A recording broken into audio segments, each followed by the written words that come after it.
Lthaaun by E.S. Wynne. You will find the box in the dust and webs at the far end of the attic. You know the one, crouching under a stained and moth-rotted rag that will disintegrate in your hands as you touch it. Eager fingers will trace the lines and sigils burnt into the lid, move along the sides, flow with the patterns of the arcane script, tracking each glyph, almost tasting them with your fingers as you absorb the antiquity of the ageless box. Lips will purse as levering thumbs are driven to find purchase, to free the secrets locked within. Your tongue will set between teeth as you work at the age-pitted and neglect-rusted hinges, the thickly swelled lid, ignoring the strange way that the entire box seems to reek of time's own feeble attempt to keep it sealed, to rot the box into oblivion and cast into the void whatever is sealed within. Thumbs will flex and harden, work loose the cracking wax seal, forcing movement, prying and cracking.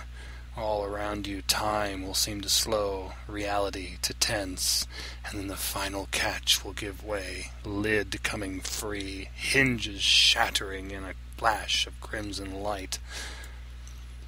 For one terrible moment you will catch a supernatural inkling of what you have done, the brush of dread and fear that comes from some other deeper sense still as yet undescribed by science. You will hesitate, your hands frozen, unmoving. Within the shattered box a wad of impenetrable void will seethe and flex before your eyes, stirring and swallowing the light as it reaches out of its pitted prison in thick, ropey coils, bending and obliterating the very fabric of reality wherever it touches. Fingers will jerk involuntarily, spasm on the current of a pulse, a throbbing blast of vibration that will crack suddenly and roll through the air around you, raising the tiny hairs on the back of your neck. The call of potential and power eager to be released will thunder somewhere within your skull, move and spread steadily, sweeping through flesh like the touch of some cold spectral hand.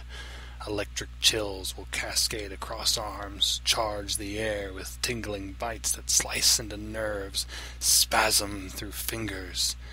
All at once your sight will begin to blur, to darken, to turn red at the edges and then burn to black again.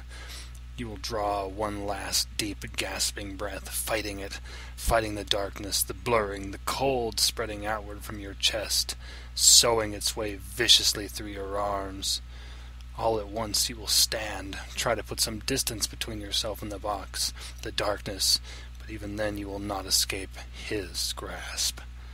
Hands will raise, flex before searching, sightless eyes, lips will part, quivering on an edge of growing fear.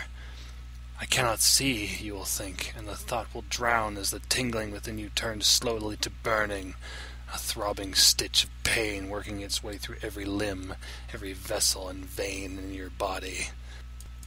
And then a chorus of 1,000 voices will call out as one, echoing from nowhere and everywhere at once, rising on a rapturous howl that pounds inside your head like the throaty call of a hollow and formless depths of some forgotten otherworldly hell. Hikiachit Lthaaun! Rex Lthaaun, they will cry out, and the sound will freeze your skin, turn your blood to jagged ice. Forgotten instincts will awaken, the overwhelming urge to cower, to contort your body into a fetal ball and scream, to rip its skin and slash flesh, letting the blood flow, letting it run free to coat the unseen world with viscous crimson.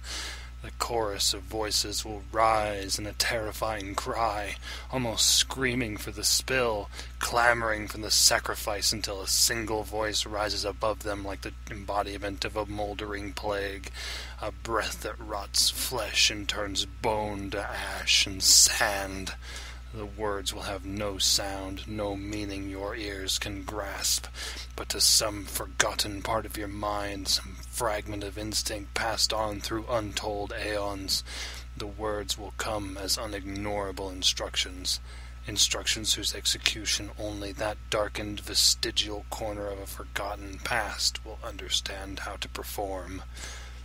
Mortal anchor, receive your god.